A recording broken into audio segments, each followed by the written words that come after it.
Ladies and gentlemen, welcome back to a brand new video over the channel by the name of LeaIsChill. We are here once again to return to Tokyo Ghoul Break the Chains. Of course, we did pull Kaya as of yesterday, so we're gonna go ahead and do a showcase on her today. I did get her to limit 3 because I was hoping to try and do a showcase on her to show off her new death bonus attack. So anytime that an enemy dies while she's on the field, she'll follow up on a random enemy and do a straight 270% attack damage on one random enemy. And honestly, it's super powerful. Alongside that, she does have some interesting passives for Force Challenge CCG. I was actually able to clear it for the first time yesterday. So maybe we'll try and do a showcase on that after that. But we're just gonna start off with, hop right into one of these Event Crusade battles and have a good time with it. Now, obviously, this boss isn't gonna be too bad, but we'll see how it ends up going. Let's get to it. Also, that Discord notification was definitely me. Alrighty. So we do got someone that hopped on in. Their name is Laced apparently, so respect to that. We're just gonna go ahead and try out Kaya alongside a Kaneki and a Rize here. Obviously, they're gonna be kind of the best single target DPSs inside the speed category. So using these speed characters, I'm gonna try and turn Kaya into a spear where she's gonna be attacking after we kill the other bits as well. So goal 1, of course, was gonna be to kill the other bin, but for some reason, there he is. There we go, cool. Is he gonna upgrade? Cool, we double upgrade. I probably just break, and then I'm gonna go ahead. I probably should have popped the preemptive earlier, because Kaya's whole thing is the more HP the enemy team has, the more damage that she'll do. So her best feature is being the first one to attack on a turn and then hoping to kill an enemy so that she can do the follow-ups too. But we're good, obviously. Then, I mean, she's going to get her free follow-up, and she's also going to go ahead and do the max HP version here. Not hitting all that hard, 50k isn't too bad, but she is an AoE unit. So she's made to hit multiple people at once. But alright, they're doing a bunch of fleshy sounds and smacking our team, but we should be all good. I might just Kaneki. Wait to see if he pops one more Kaneki and then I'll double Rize. Just bah. He's just trying to do all Rizes as well. It doesn't matter that much. The whole thing with Rize is you're trying to save the Rize cards for the end of the turn. So it does more the later you use it. He's just trying to wait until as late as possible. But I think we're all Gucci, because this next one is a kill. Nice. Alrighty, I'm probably just gonna do Kaya, and then do I just do a third Kaya?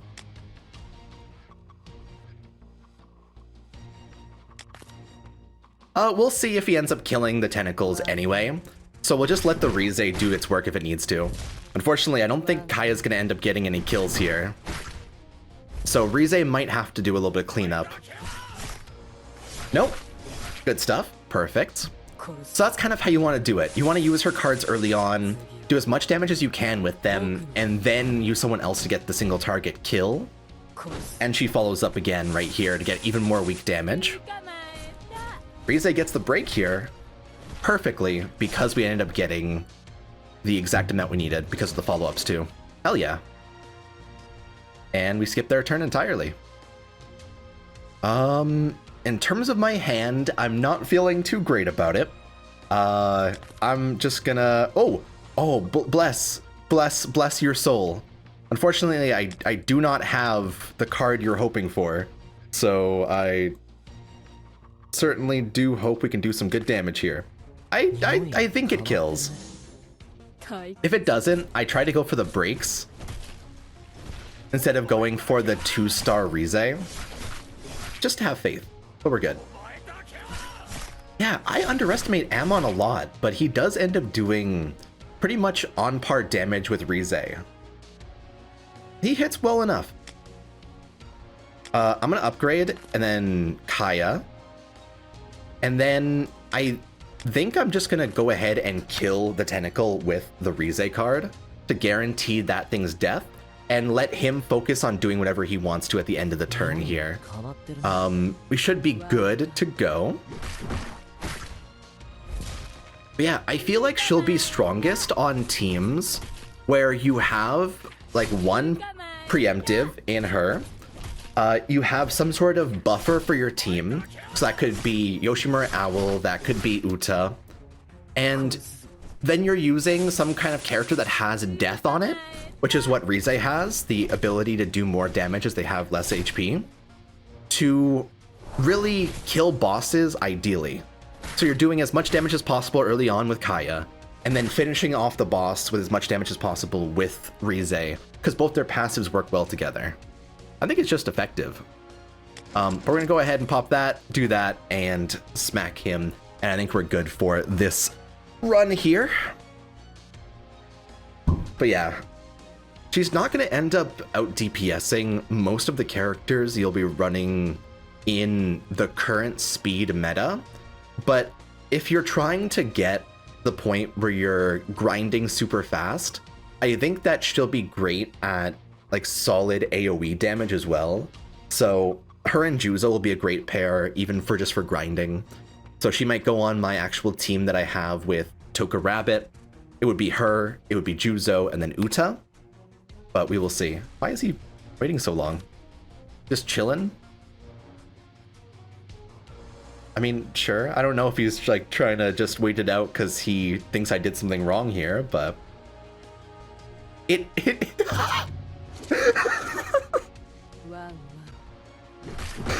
I realized that his hand may have been filled with only Uta cards because the auto automatically played 3 Utas.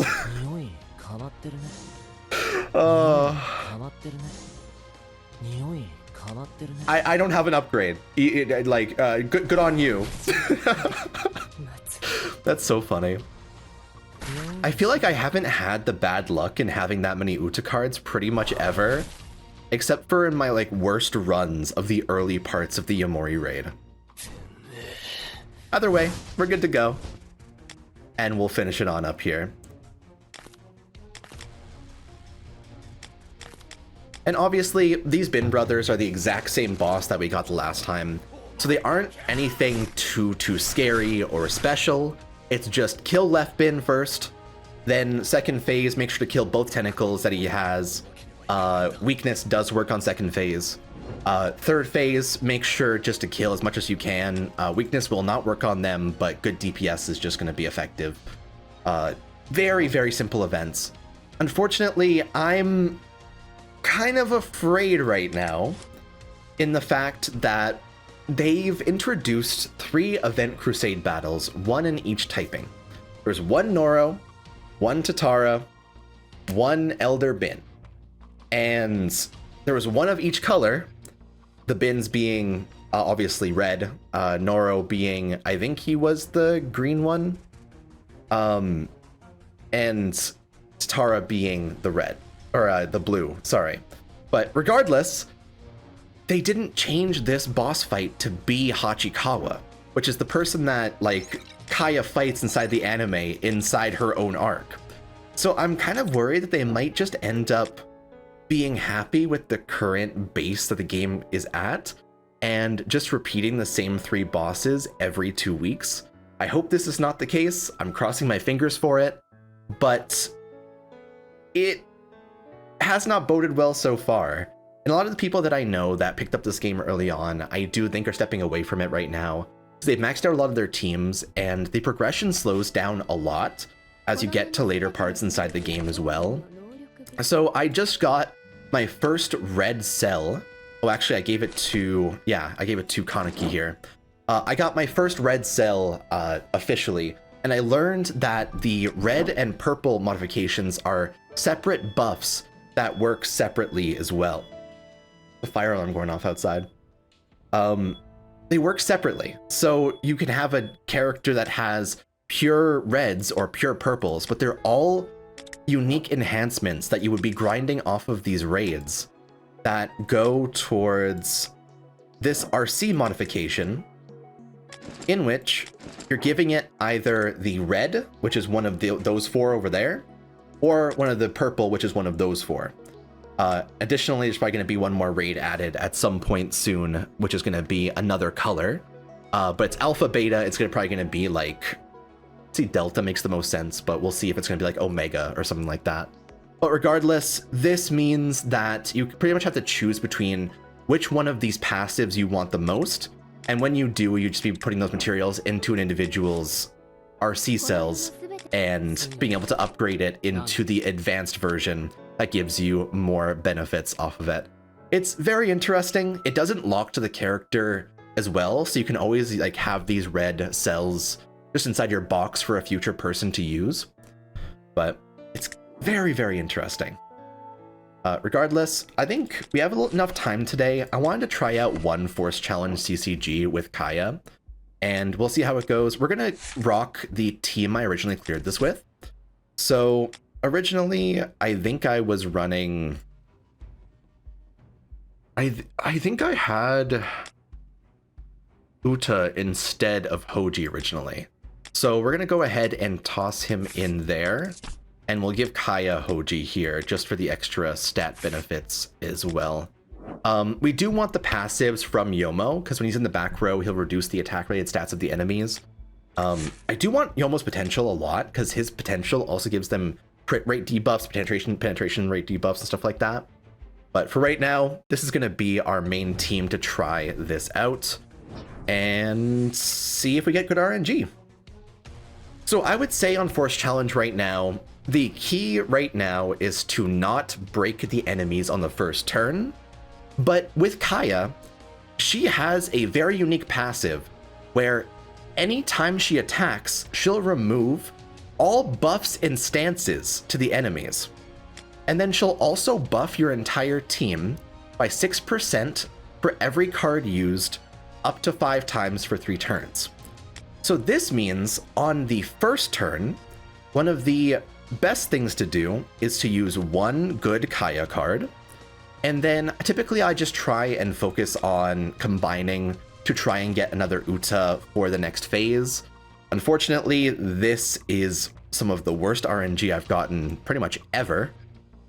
But I did draw into an Uta, so we'll see. But yeah, we want to remove the buffs on them and see how it goes. We're going to take that damage no matter what, so that's why I do have Kaya built with just a little bit of vampirism as well, because she needs to be able to survive these hits and heal back up inside Force Challenge to be able to take on more of the stage. But we're going to pop the 2-star here. We want to kill the other 2, because if you don't kill the 2 sides, you can't break Juzo, like you can't hit his weakness. But at the same time, from what I'm seeing right now, I don't think we get a kill because the preemptive will do... Yeah, it's like 40%. Oh, it did kill. So we get double follow-ups now because of that. And we didn't break again, which is the key. Oh my god, he yells so loud. The reason we're trying to avoid breaking him is because any time that he breaks for the first time, he will avoid being stunned and will gain an extra attack buff. So you instantly want to avoid that. In this case right here, we do know that once he breaks, he'll be able to take... Here, where is it? No. There's a certain one here. Regardless, when he's broken, he takes 50% more damage.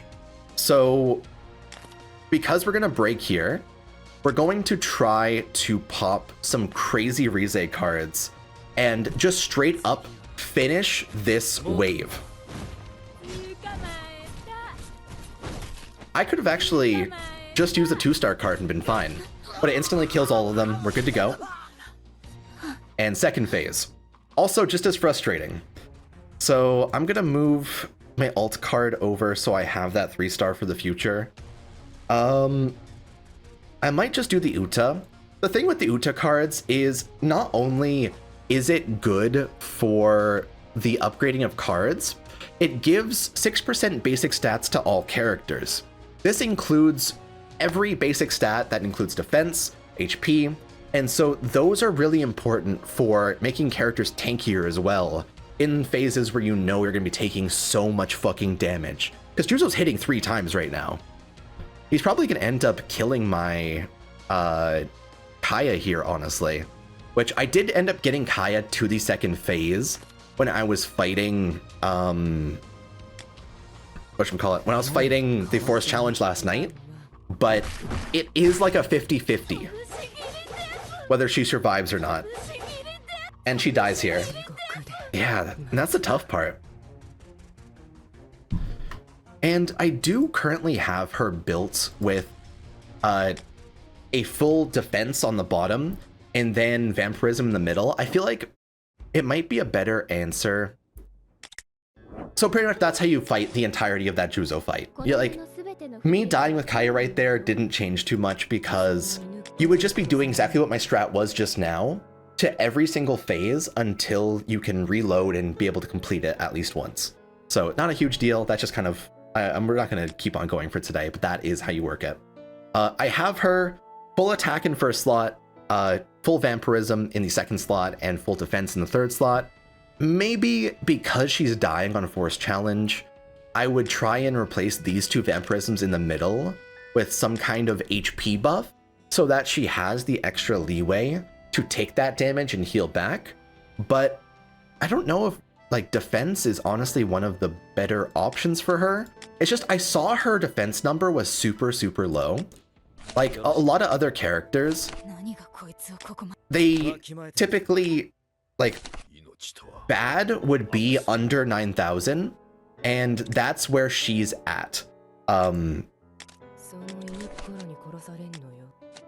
Even with this like max defense thing, if I take it off, she has like under 8,000 defense, and it is honestly debilitating to her build, and I feel like she's dying on a lot of quests that I want her to survive in right now. So I don't know if I would make her tankier just by getting more dupes of her and more limit breaks, or if I would want to swap up to change 2 vampirisms into HP to make her live longer. But the trouble is, on Force Challenge, you're going to need vampirism to be able to survive for longer, so she kind of feels like she's made to be built with that vampirism. Obviously, if you guys pulled the character, let me know what you guys are thinking, but this is kind of my thoughts on Kaya. I think she's really cool. A really well-designed unit. A couple of drawbacks in terms of the defenses and stuff like that. She's just very squishy. But because she's a premium, she'll forever be in the future banners. So you'll forever be able to pull dupes of her to get her up to 6-star. And when you do, she'll be an absolute fucking monster.